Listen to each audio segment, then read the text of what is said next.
Hi, this video is about the 3 modes of moving in Customize module. I'm in Customize Kitchen Cabinet. There are 2 cabinets here. Let's say I want to move the left one to the right. Besides changing the number in the middle, you may also press Z and you will see 3 move options on top here. The default mode is the 3 axis movement, where you can just drag the cabinet to move. If you choose point capture, then you can click on the point to move, then select the target point. The 2 points will be joined together. Okay, escape to end. Okay, let's try again.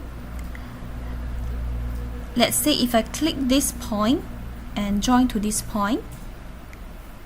Okay, there you go. Escape to end. Let's try the last one. Edge capture.